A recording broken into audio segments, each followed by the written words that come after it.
For those who don't know me, my name is Jo Joyce. I'm a member of St. John the Baptist Catholic Church here in Edmond, and I didn't know anything about community organizing until about 1 year ago, and I think my eyes have been opened.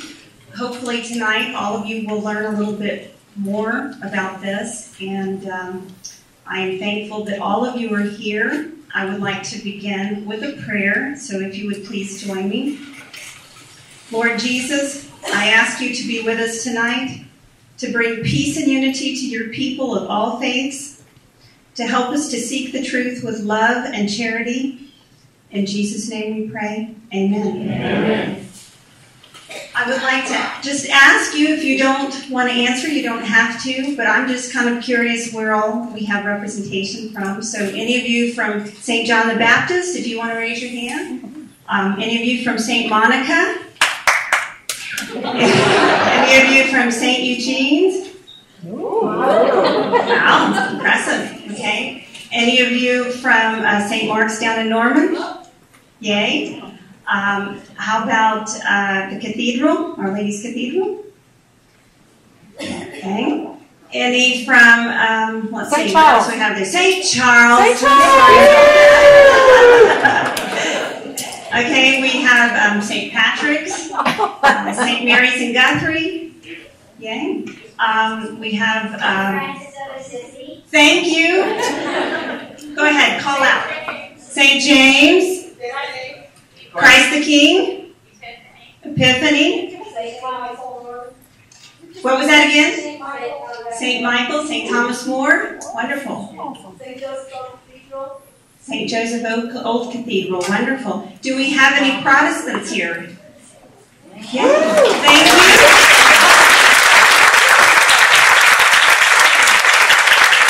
Always happy to have our brothers and sisters. Any other faiths beside Christian? Because we are welcome to anybody here. Buddhist, okay, wonderful. We have a guest speaker tonight. I know you're all looking forward to her and everything she has to say. She comes from Albuquerque, New Mexico, originally from New York. She has been studying this for about 17 years now. That kind of scared me when I first talked to her on the phone. I'm like, 17 years? But, we give to God what we can, and we do what we can to make the world a better place, our church a better place, and we try to do the will of the Lord. So, without too much more talking here, I would like to give it to Stephanie Block.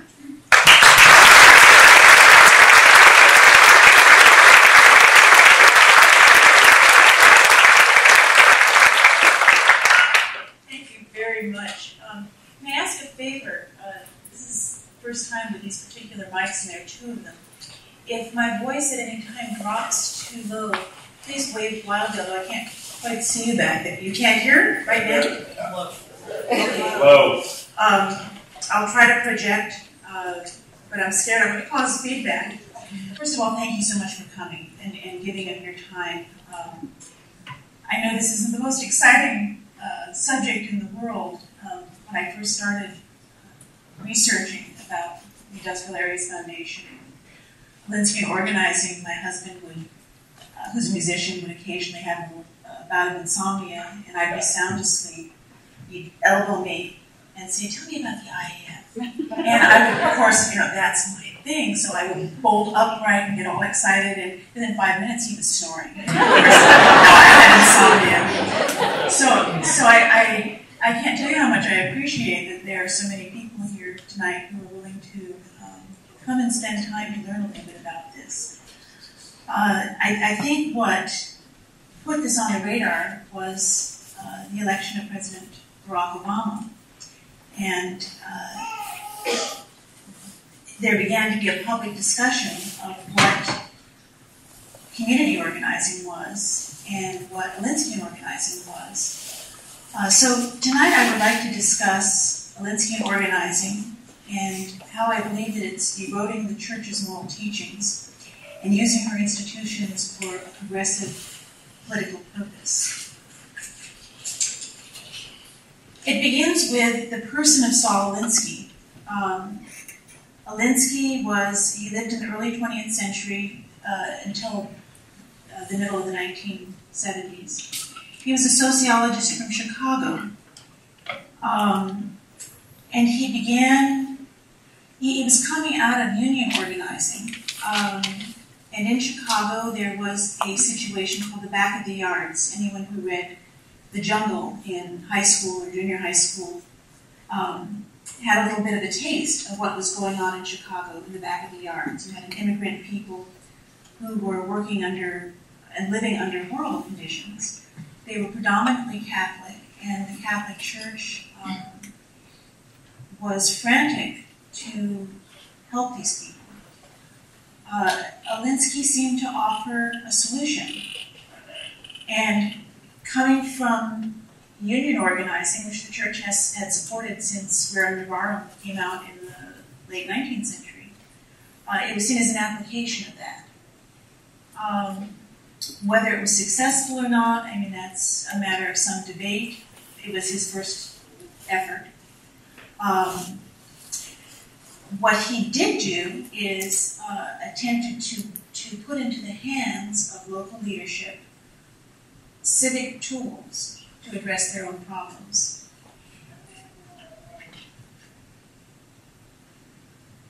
By the 70s, he had written 2 books.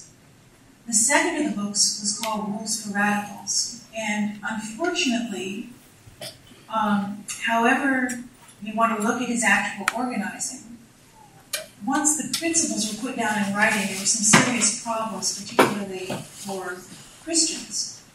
I picked 3 out of his book that I'd like to talk about, but I could have picked others.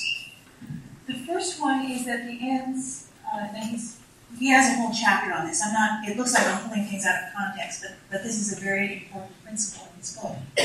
That in war, and by extension in politics, which he saw as a kind of war, the ends justifies almost any means.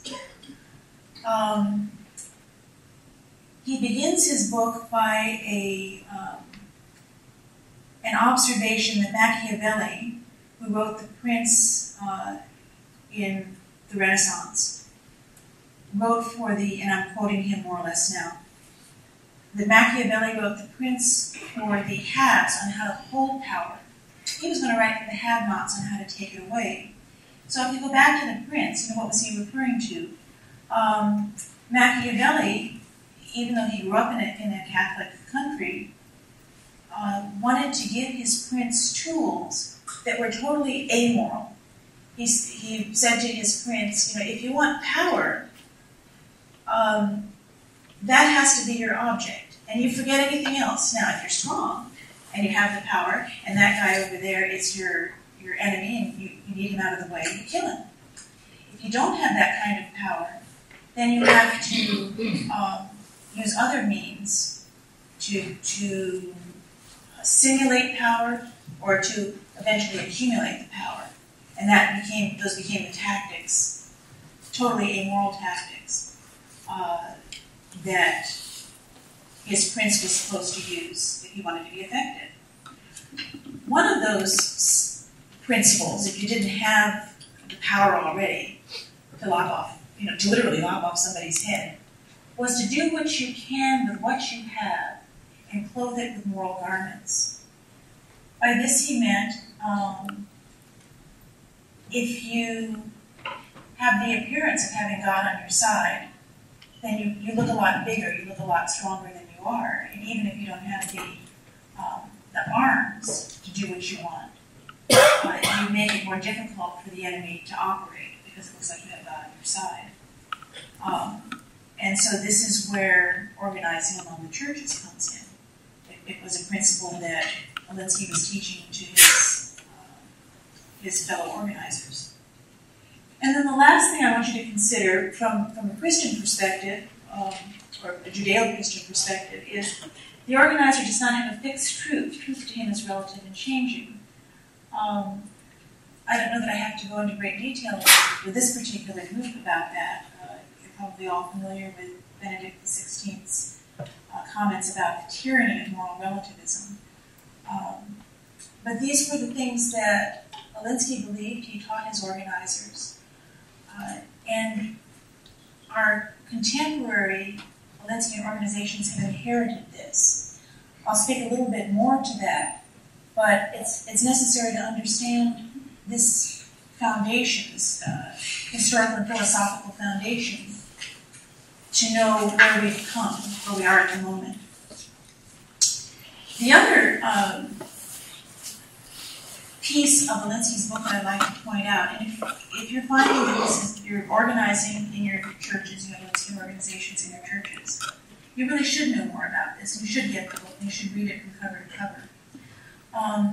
I would recommend that you get the first edition. Later editions left out the page, or at least left this out, which Alinsky wrote himself to begin the book. It's called a dedication. It's not really a dedication. And let me read it out loud to you, because I think, again, it's pertinent to people of religious beliefs. Lest we forget, at least an over-the-shoulder acknowledgement to the very first radical.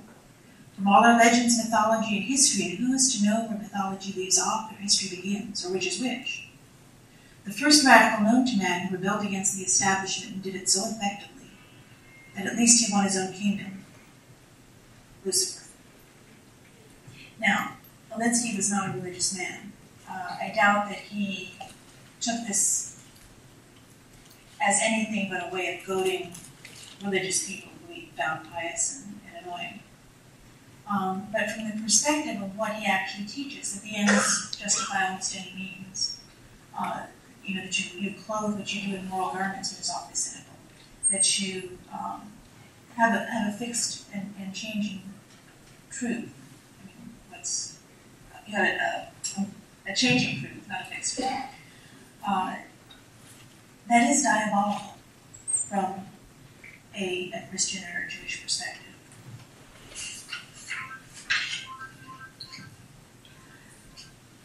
In terms of the structure of organizing, I'm putting this at the beginning. It's sort of historically out of perspective here, but it's so that we have some common understanding of what I'm talking about with all of these organizations. It's very confusing because there's so many names. In the center of this little graph, there's the IAF, which stands for the Industrial Areas Revolution. The Industrial Areas Foundation, which was the foundation that Alinsky himself founded in 1940, and it was founded for the purpose that he had foundations who were supportive of his organizing work. And he wanted a way for them to give money without having to pay, tax exempt money. It later became also the training institute for the local affiliates. So you had this national entity through which you would get your donations and you would train. And then from that national entity, you had local affiliates and local groups. The group that we have in Albuquerque is the Albuquerque Interfaith. You can see the little circles all around the IF. You have the Oklahoma Sponsoring Committee. Epistle is in Texas. Build is in Baltimore. And then you have almost 70 others. There are a group of them in England. There is, I don't know how established they are at this point, but there were some beginning groups in Germany. They were looking at it in Latin America, in certain Central American countries. There's one in Canada. And they do work together. There's a Metro IAF that includes the British IAF, but also a lot of the Eastern IAF affiliates. But over the years, those who were trained through the Industrial Areas Foundation went out and began to found their own organizations. Some of them were almost exact clones of the way the Industrial Areas Foundation operated. Others used some of the other experiments that Alinsky himself tried and ran with it. But some of the larger groups and better known groups that come out of this Alinskyian training are Acorn, which has a slightly different structure because it has individual membership. Gamaliel, Pico, Dart, and each one of these has its own set of affiliates. And each of the affiliates has its own name, its own legal entity. And then you have a number of others, the Interfaith Worker Justice, Citizen Action, and there are a number of others. So we're talking literally hundreds of different organizations all across the United States. Most major cities, and even smaller cities, would have an Alinskyian organization in it. And it can be very confusing because unless you have some idea of how this is structured, you really wouldn't have a clue as to what you're dealing with. I was not sure how to present my talk to you because I didn't know what the percentage of Catholics to Protestants that I would have here. I'm Roman Catholic, and my primary research has been how this has been, how the Roman Catholic Church in the United States has been involved in this kind of organizing. What I'm saying could apply to Protestant groups, the major mainline denominations, but there are differences in the names and differences in some of the ways that the national bodies have gone about promoting this.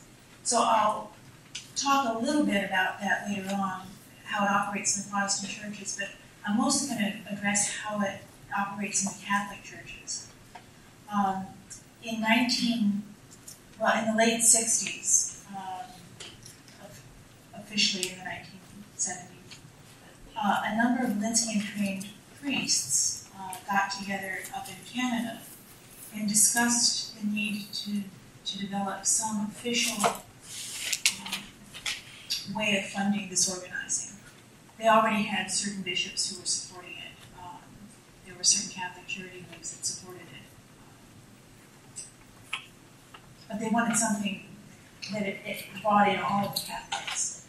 And so they started the Catholic Campaign for Human Development. They sold the Catholic Campaign for Human Development to the bishops under the guise of breaking the cycle of poverty. The reason I say they sold it to them is because they knew that it wouldn't, and they're very open about this. I'm not projecting my own opinions. This is how they talk. In one of Alinskyi's biographies, actually it may have been a Presbyterian minister who was saying this about his own similar collection. But he said if the little old ladies in their white tennis shoes had any idea what we were doing, I mean, I forget what they would do, but they would be very upset. So there was an understanding that they had to package this in a way that was palatable to your average Catholic. And community organizing would not be understood. So it was sold as a poverty program. And this is on the heels of Johnson's war on poverty. So it had the right sound. And even though the first collections were,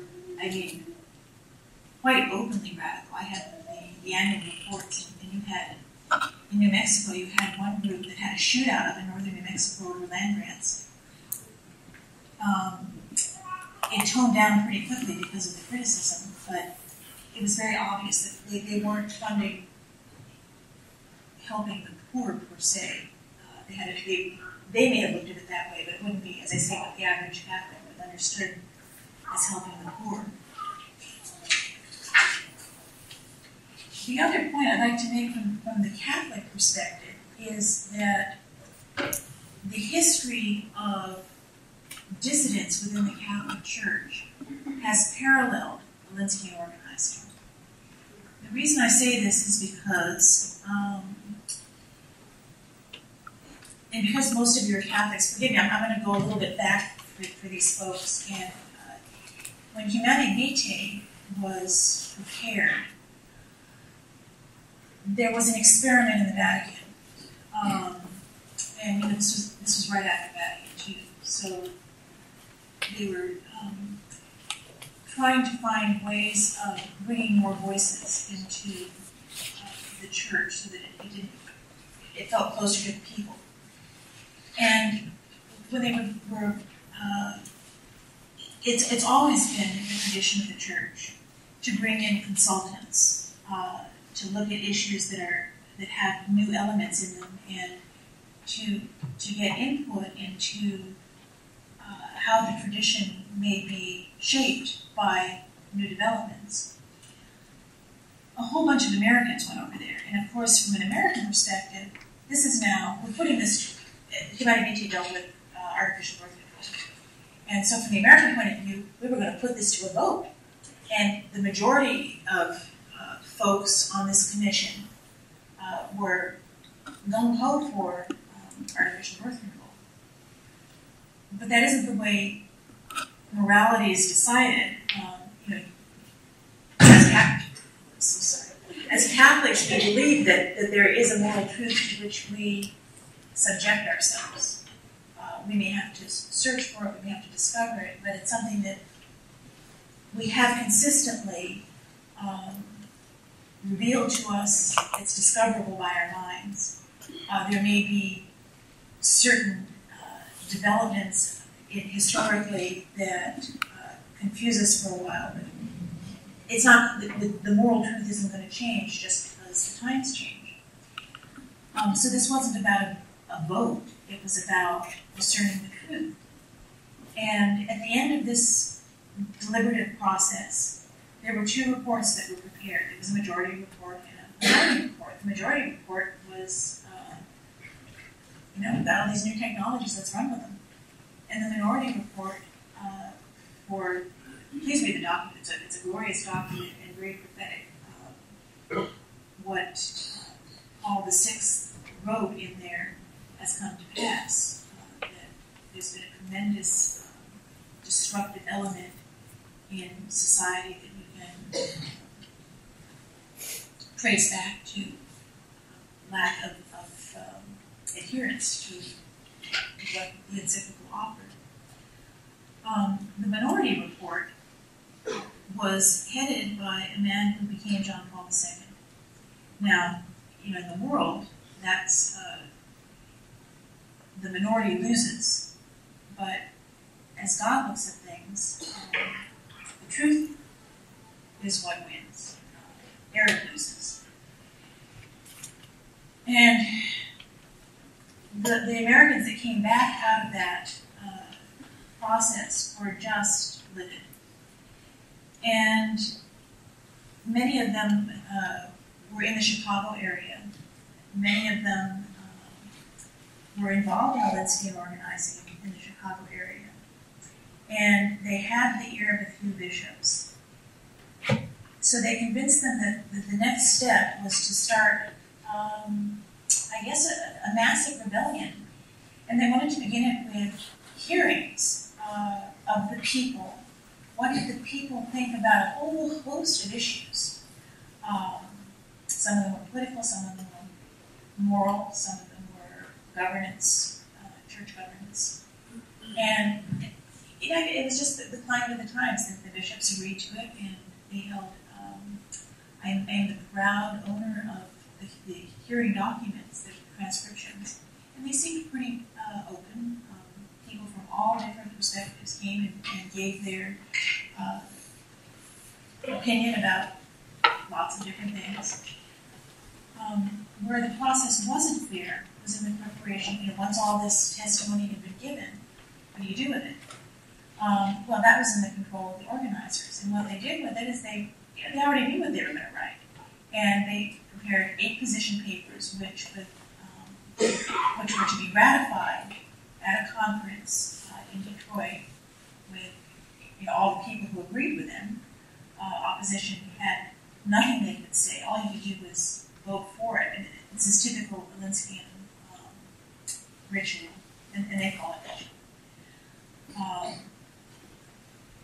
And so in the end, you had these 8 ratified from the people, supposedly, position papers that, among other things, demanded that the church, now, if you're a conspiracy theorist, this is going to blow your socks off. They wanted the church to establish priorities of public policy. to define major election issues, to educate the laity on the moral dimensions of these public issues, and to implement the goals ecumenically.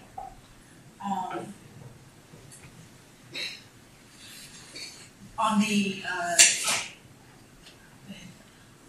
some of the other aspects of the position papers, they wanted the church to change their positions on homosexuality, on artificial birth control, marriage and divorce, and to change church structure.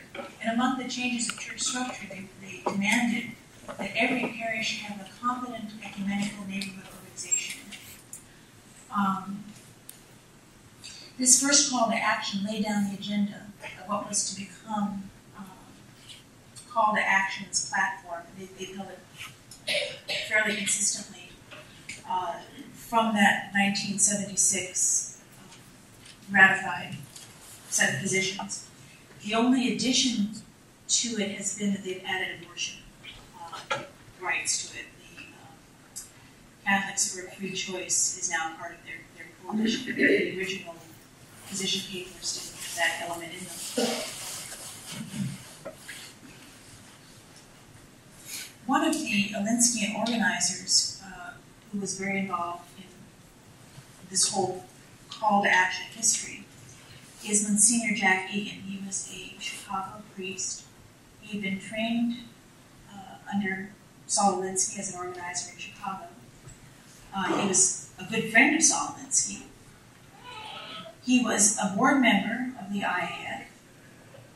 He was also a co-chair of the 1976 Call to Action plenary sessions, and he was a supporter of Call to Action until his death.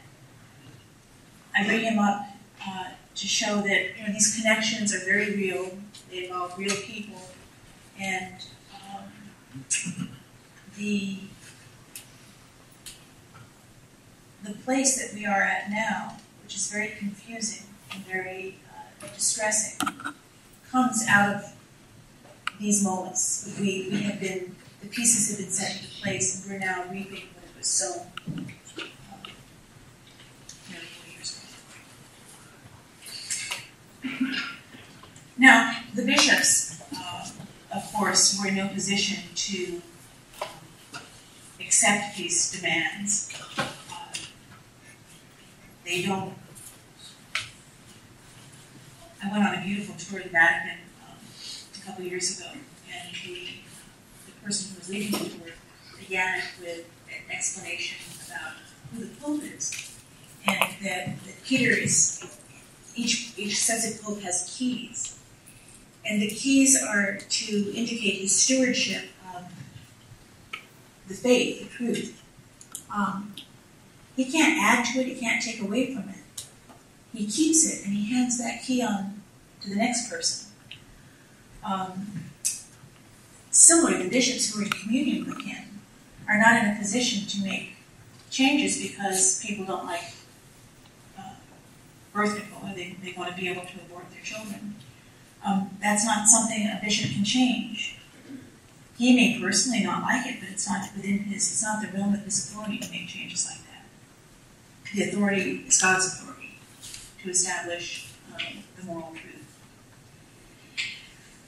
But, as I said, the climate of the times was such that you had these movements, these currents going through society, and what wasn't accomplished as an act of revolution is being slowly accomplished in a number of ways through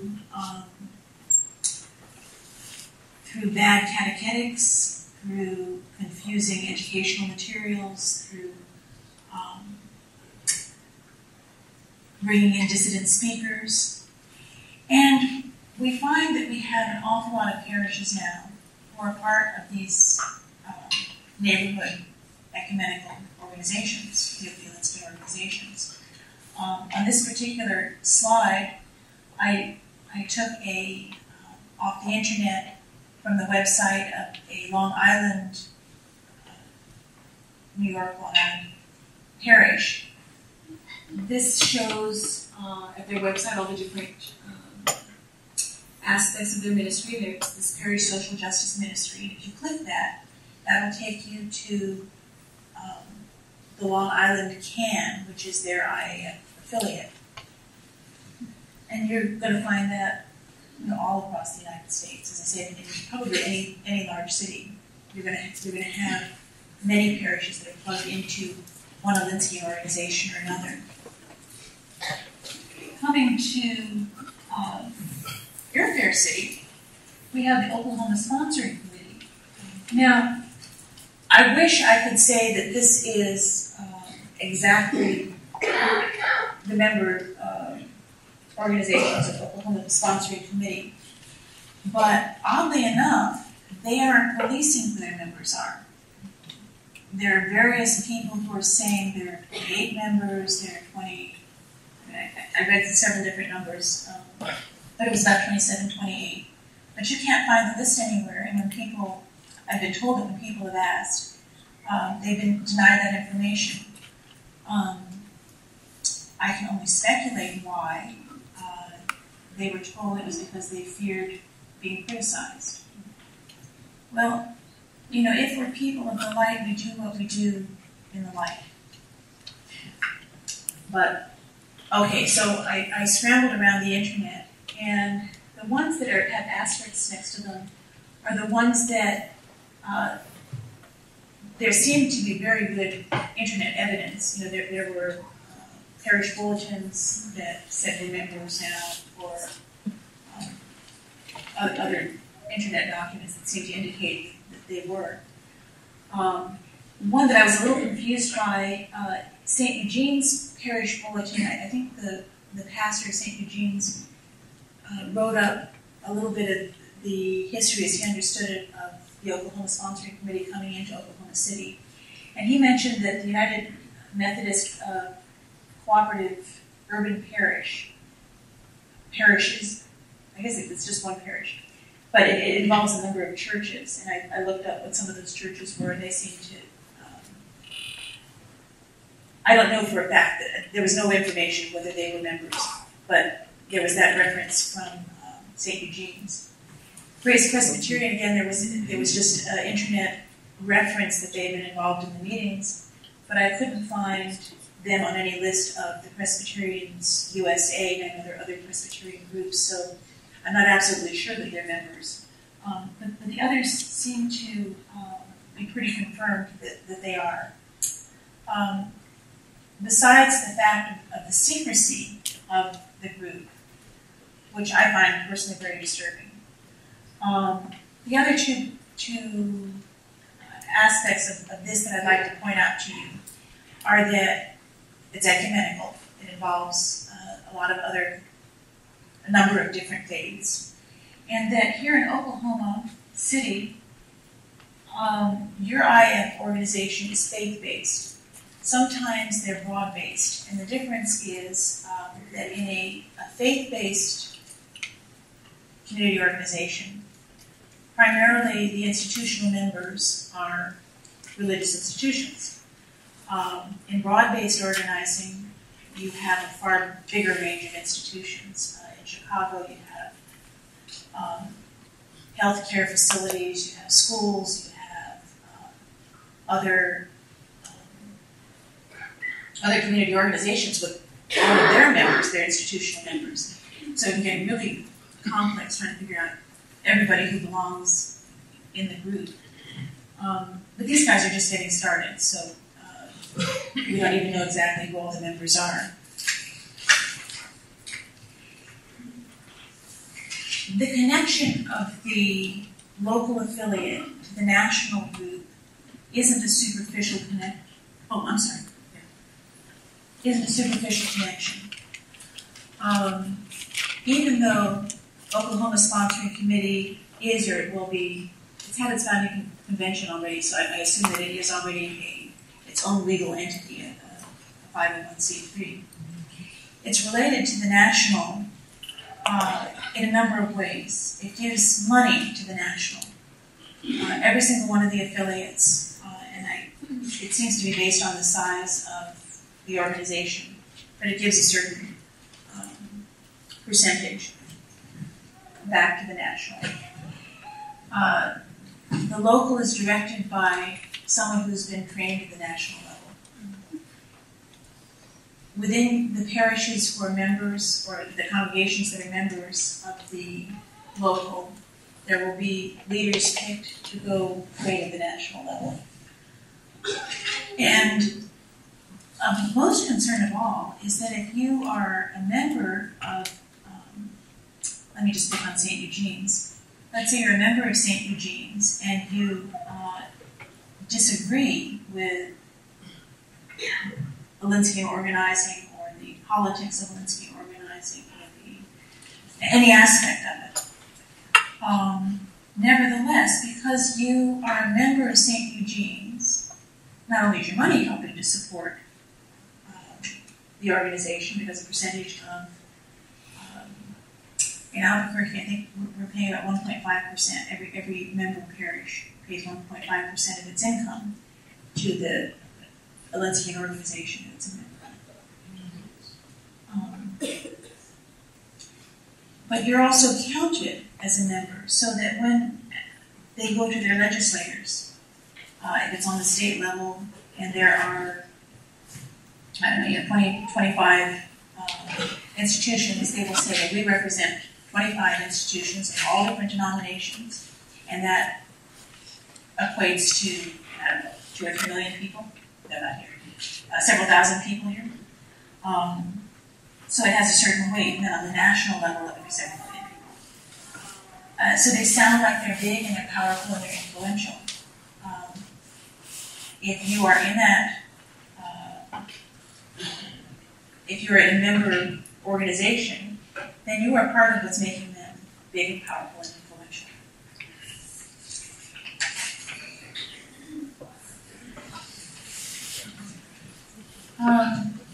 I'd like to just briefly mention a little bit about what's going on in some of the other denominations. Now, this is,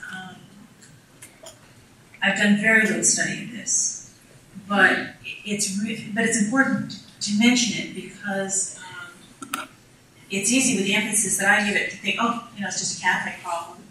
But we're really looking at, in the last, 7 or 8 years, a tremendous development in the Protestant, in a number of other denominations. Among the Presbyterian Church of the USA, which is one branch of the Presbyterians, there has been a joint agreement signed with the Evangelical Lutheran Church of America to support Alinskyian Community Organizing. And if you go, and I can't remember which one it is, but on one of the national websites, it's about the Presbyterian USA or the Lutherans, the number of resources that are available to their congregations is really quite stunning.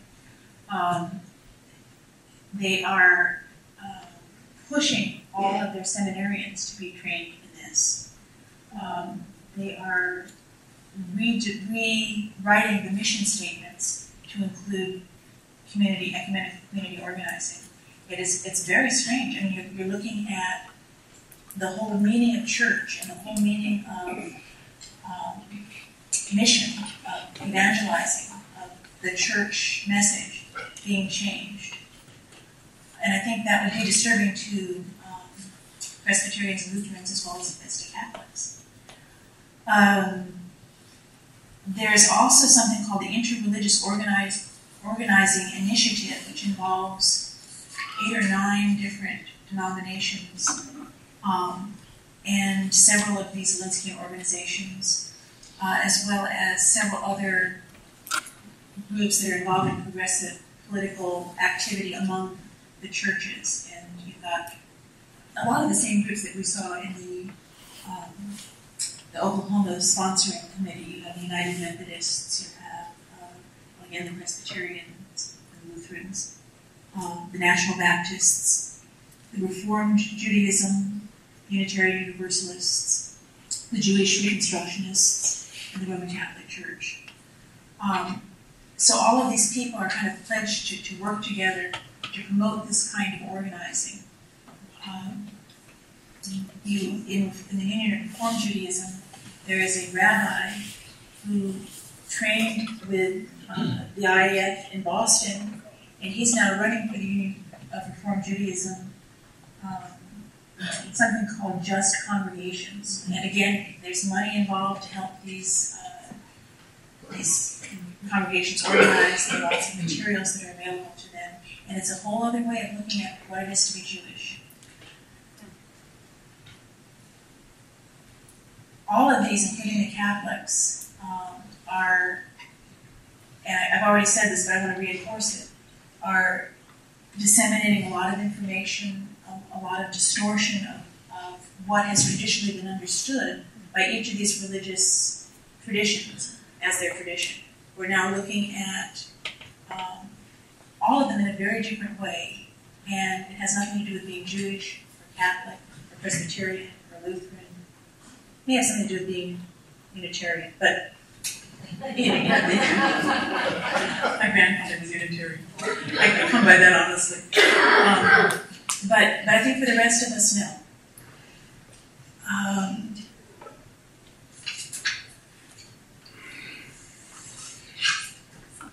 Well, I've probably already hinted at what my primary objections to this kind of organizing are, but I'd like to maybe focus on 4 of them and reinforce that. My 4 primary objections are that this is an inherently unethical form of organizing. Not all community organizing is, but I'm making a distinction between Alinskyian organizing and some other kind of organizing. It does have a socialist, liberationist quality to it, and I'll explain that a little bit more. They are networked with progressives pushing progressive political ideas and policies. And they're not grassroots, which is quite a departure from Alinskyi's organizing. Alinskyian organizing isn't quite the same thing as Alinskyi's organizing. So, to begin, I've already touched on the fact that there's this unethical foundation that Saul Alinsky laid down for his organizers, as you can read for yourself in Rules for Radicals. But it's never been repudiated. So that if you go to the website for the Industrial Areas Foundation, you're going to find, unless they scrubbed their website recently, up until now, that's been recommended reading. When they first began to organize in Albuquerque, and people asked, well, we never heard of this before, where can we learn more about it? Rules for Radicals was something that they were told to pick up. There's another book that was on the recommended or is on the recommended reading list of the Industrial Areas Foundation, their main website, which is called Cold Anger. And it's written by a Texan who was very sympathetic to the Alinskyian organizing that she saw in San Antonio. And she describes a national training. I said that if you have a leadership that looks promising on the local level, they'll send you for a few days, 3-day trainings, and then also 10-day trainings, to one of the national centers for more in-depth formation. If only we as Catholics would do as much.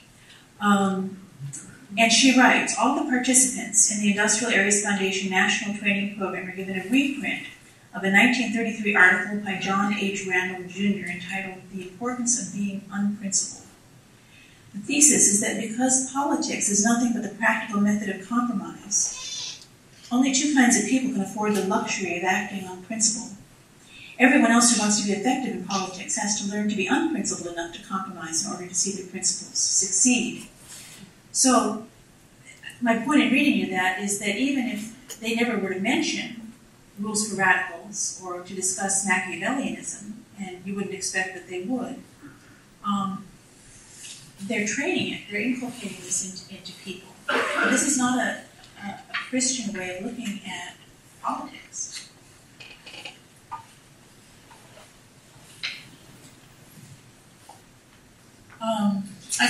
I said that Alinskyian organizing has a socialist worldview. starts with, and again, this is something that when you go to conferences and you'll hear them talking like this, you read materials that they publish. They will talk about the haves and the have-nots. You look at the world in terms of adversaries, or the enemies, and the good guys and the bad guys.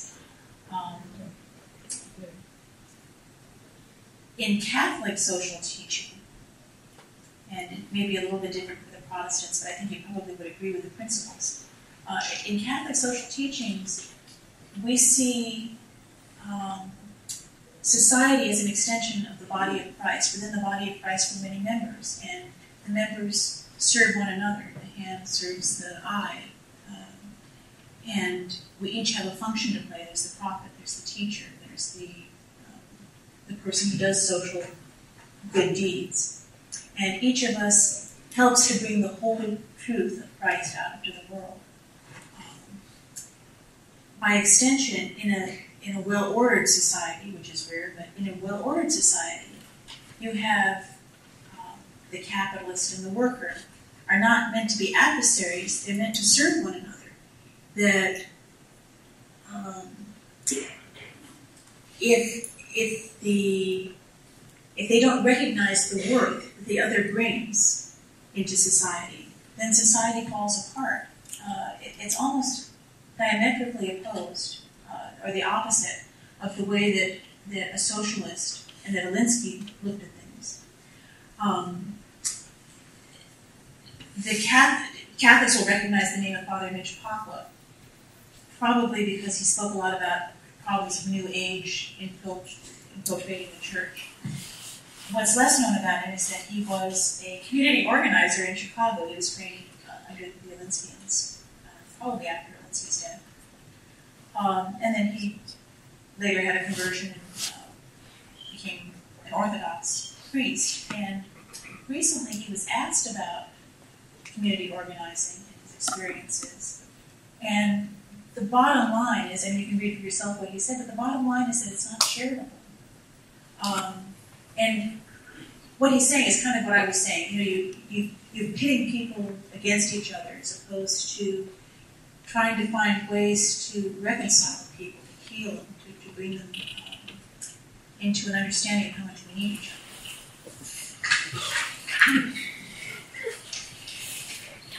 In its work with... Can you read this? In its work with religious bodies,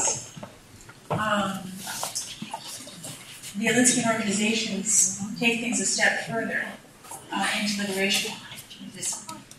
There are many facets of liberationism, and we could spend a whole night just talking about that. But one of the salient problems of liberationism is that it takes religious content, maybe a Bible story or a beloved religious image, and it sucks it of its true content. It's either both its literal and spiritual meaning, and then it puts into it a politicized meaning. So, I mean, you have here an example of, this was written by the IAF in San Antonio, COPS. In San Antonio, there's an organization called the Mexican American Cultural Center, which is the hub of liberation theology in the United States.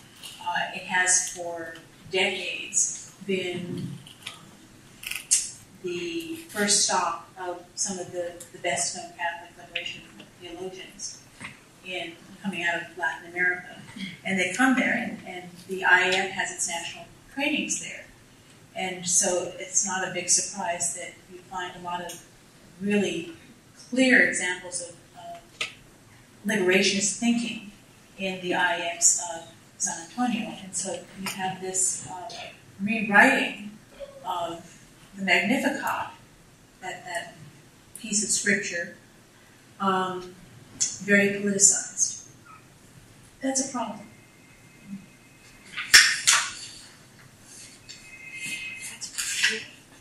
Now, the Oklahoma Sponsoring Committee hasn't really done anything yet except organize. So you can't,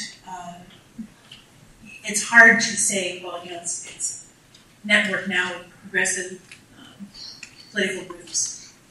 It just hasn't gotten that far in its journey. And yet I think we can talk about its progressive political activity. We see the seminal movement in that direction by looking at the particular branches of the denominations that they have joined themselves with. Since 1971, the United Church of Christ has affirmed officially a woman's right to have an abortion. Since 1978, the Unitarian Universalists declared a right to contraceptive to abort, which again is not so surprising. The Presbyterian Church USA, now it isn't entirely, Grace Church is not a Presbyterian Church USA, but it's a Presbyterian something. And the Presbyterian Church USA supports a woman's right to choose. United Methodists have a little more nuanced position, but it boils down to a woman's right to choose. And they certainly want a legal option to abortion. Holy Temple Baptist is a real interesting one. They're part of the Progressive National Baptist Convention. The Baptists are congregation-based, so each congregation sort of makes its own decisions about where it stands on things. But they tend to form these little, well, sometimes big conventions of congregations that have a similar point of view. And so Holy Temple Baptist is part of the Progressive National Baptist Convention, which is pro-life. However, in 2008, a number of these conventions joined with Jimmy Carter and Bill Clinton in forming the New Baptist Convention. And the point of this, according to the Washington Post, was to form a more moderate body that could be approached by the Democratic Party, which looks to me like a way of saying, that whatever pro-life position the Progressive National Baptist Convention might have, it's been pretty much co-opted by this other, joining this larger body. So you're left with the Catholics and the Church of the Nazarenes, who are pro-life. It's a kind of an odd yoking together of groups. And because there's no agenda yet that you're being told about, you've got to ask, why are we with these guys? If it was about a traffic light, if that was the agenda, that we would put together a traffic light. Well, of course, people of different opinions can work together. But in this open-ended kind of fraternal body, if we really understand the horror of what abortion is, the Holocaust that we've had, it's outrageous. I mean, let's substitute the Ku Klux Klan. Suppose these guys were supporting the Ku Klux Klan. Would you be comfortable being members with them? Well, if the answer is no, then maybe your relationship to or understanding of what abortion isn't real clear. Or maybe we've become so desensitized to it. But there's something very peculiar about having this open-ended relationship, fraternal relationship with groups that hold such abominable positions. And there's no need to it. I mean, we could have stuck with it. We could have had our coalition with the Church of the Nazarenes. We could have had it with the Orthodox Presbyterians. I forget exactly what they're called. But, each of these denominations that has the more progressive political part of it also has a more orthodox part. We've chosen to align ourselves with people who hold such a fundamental and desperately horrific position.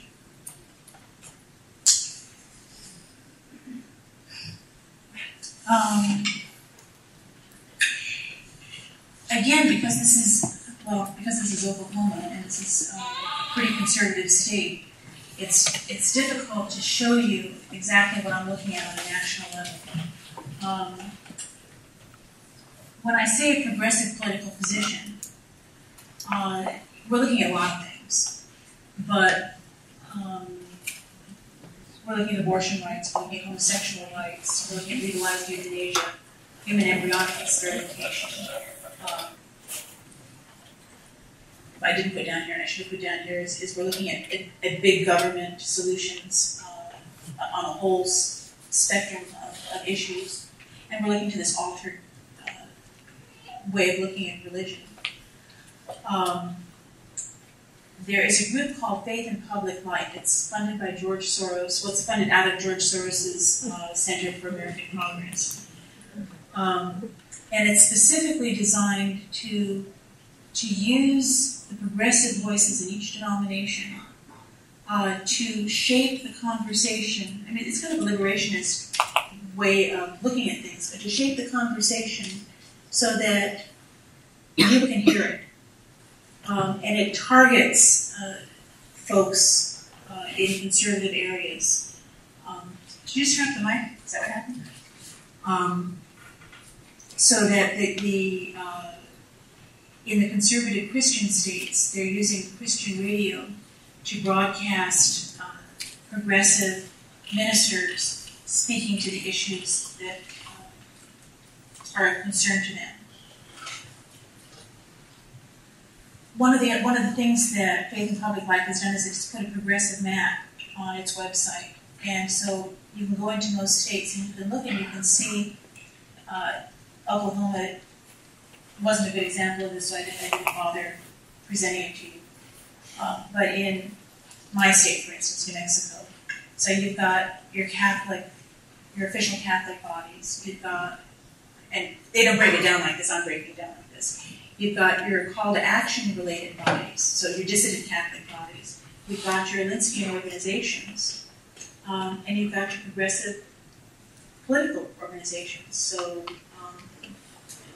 radical abortion rights, radical homosexual rights, radical so and so. Why would they put Catholics in that crowd?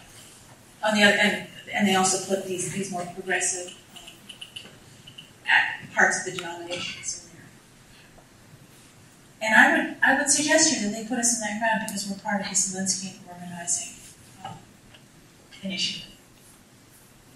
We belong there, even though we don't belong there. I mean, it's an abomination that we're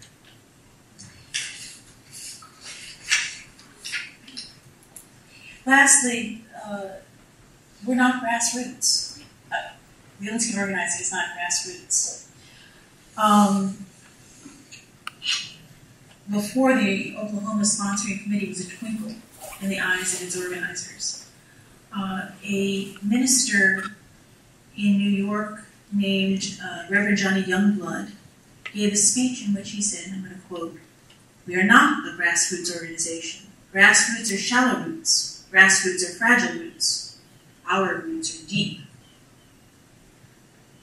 He was speaking the truth. This is not a grassroots organization. It starts at the top. Decisions are made at the top. And then there's a training that goes down at the bottom.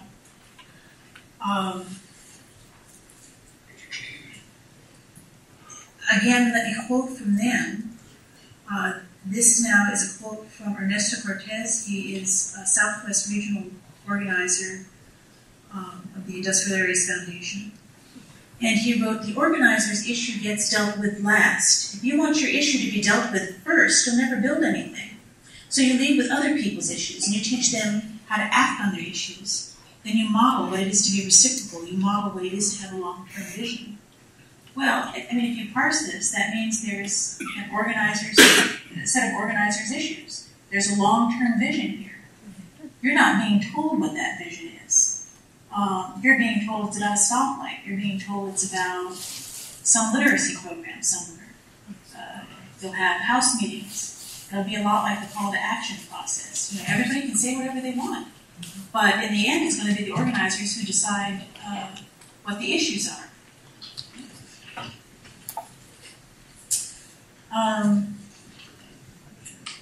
As kind of an aside here, one thing I hear a lot is we're not a political organization. Well, President Barack Obama's primary working experience was as a community organizer. He was trained in Chicago by the Industrial Areas Foundation, by one of the other major Alinskyian organizing networks, Amelia. He ran a community organization that was partly funded by Catholic Campaign for Human Development money and the other denominations and foundations. And he worked for Acorn. And this is a picture of him giving an Acorn training. When it came time for him to run for senator of Illinois, Acorn publicly backed him and worked very hard for his campaign. Don't tell me it isn't political.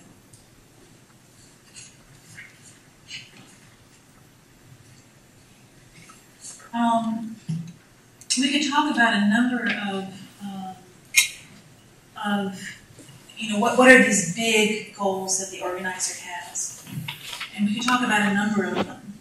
And again, we could spend a lot of time just dealing with one issue or another. And I'm only going to give you a little taste of this, but one of the national goals of the Alinskyian organizations is universal health care. Some of the Alinskyian organizations are very open. In the Industrial Areas Foundation, the national group supported it, but some of the bigger, more established locals are working with PICO and with Amalia. Acorn's sort of out of the picture right now. Universal health care is something we could disagree on. People of goodwill can have very different ways of looking at the moral needs and demands of our society. What's harder to understand is that every universal health care proposal that's been proposed includes abortion.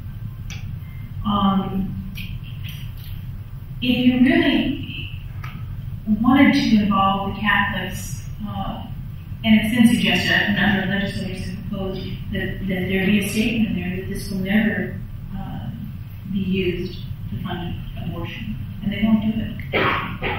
So, this is what your CCHD money is saying. Another one of these big comprehensive plans has been, particularly the Industrial Areas Foundation, and education reform. On a national level, and this has been going on for decades now, there has been an effort to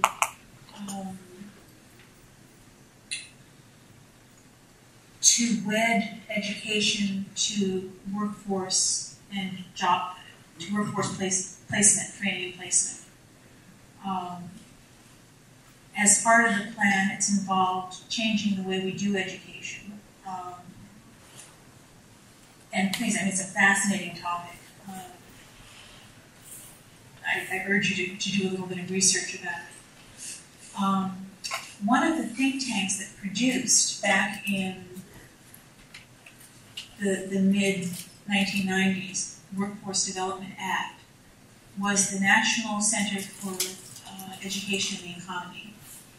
And among the things that it says is that because of the nature of the changes that they were proposing, and these changes, by the way, this act was put into, became the law of the land, it's being put into place slowly, but all over the country. It would require thoughtful and sustained communication with the citizens to build public consensus needed to support these revolutionary changes. I mean, they knew that they had just come from Hillary's this is when Bill Clinton was in office, and Hillary had just tried to put a national health care and had failed. And so they knew that this was going to be a real tough sell, and you had a lot of people who were organized at that point, truly grassroots, parents groups, organized to address what they were seeing in their public schools, which, I mean, it was coming at them from all angles. So they were prepared for the fact that the public wasn't quite ready for this revolutionary change. So they go on, the proposal goes on, and says, more than parents must be involved. The Industrial Areas Foundation, perhaps the most experienced agency in the United States in the arena of community organizing, will help us think through the parent engagement and organizing issues. So, when they come to Albuquerque and they say, you know what you locals are dying for, obviously we have consensus here, we've heard it at all the House meetings, is you want Workforce Development Act implementation in Albuquerque. Well, I mean, I don't know how many people ever heard of it, let alone were clamoring for it. It's orchestrated. That's the national agenda, and that's being imposed. Once they get established in an area, they will impose this, and your church becomes the mediating institution for distributing the benefits that come down through the national government. Whether any particular program is desirable or not, I think this kind of involvement in, to my mind, very shady way of organizing things is reprehensible. So, to close,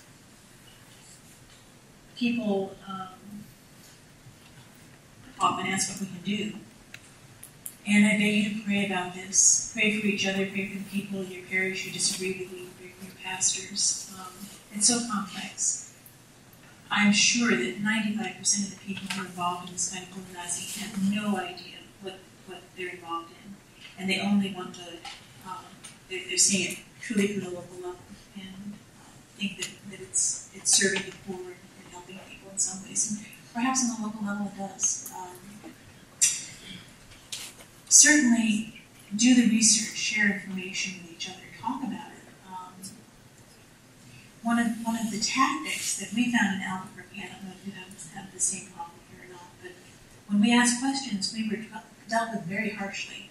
And in fact, had we been treated with more respect, we probably wouldn't have been so alarmed. But when you would ask a very humbled and innocent question, suddenly someone would say, "What's the problem with you? Are you a McCarthyite?" And since socialism had never been brought up, it was, kind of interesting. And so we started looking at socialism and, wondering why we were being called McCarthyites. I don't know how characteristic that is of organizing. It doesn't seem that everybody faces the same kind of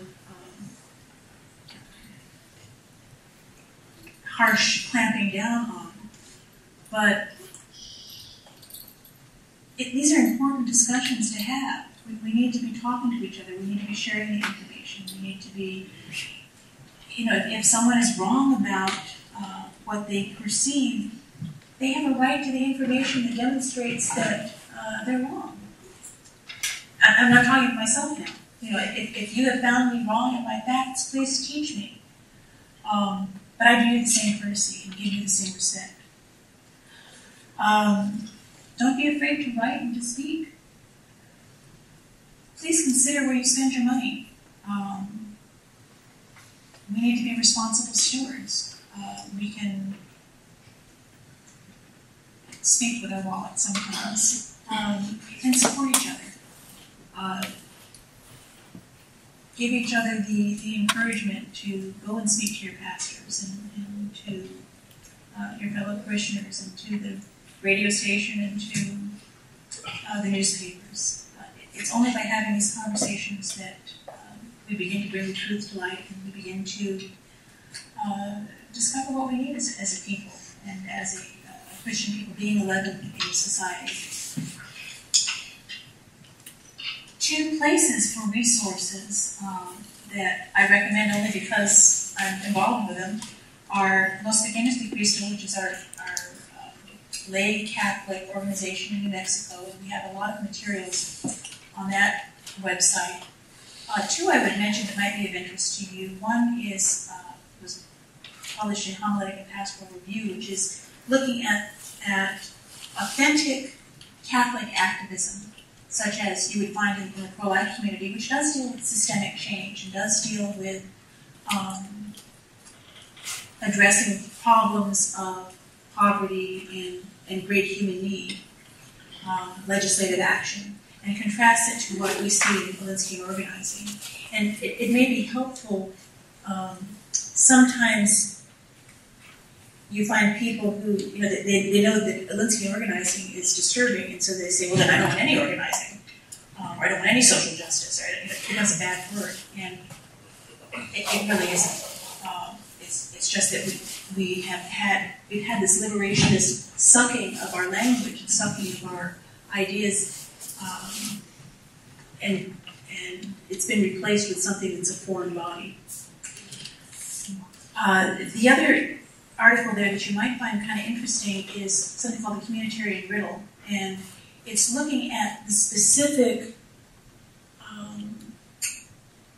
in religious institutions, the specific kind of Marxism that we're looking at is this liberationism. But in the public arena, we're looking at something called communitarianism, and if you have an interest in a little more depth of information along those lines, that might be of interest to you. The Catholic Media Coalition also has a whole bunch of materials that you might find interesting, and you may find other things interesting.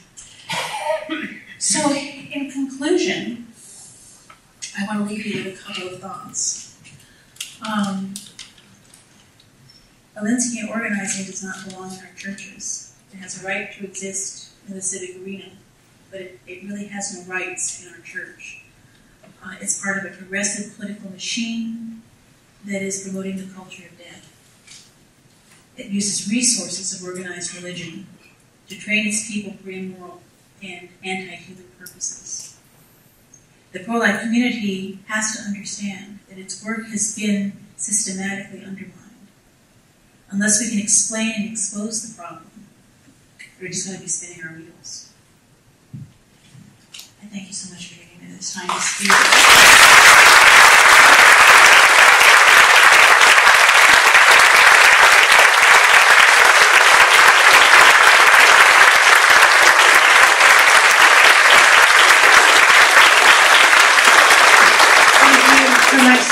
We really appreciate all the information. I have been researching this for 1 year now, and I still learned a lot tonight. I challenge all of you to research this. I did not know anything about researching other than what my children have taught me from their studies and everything.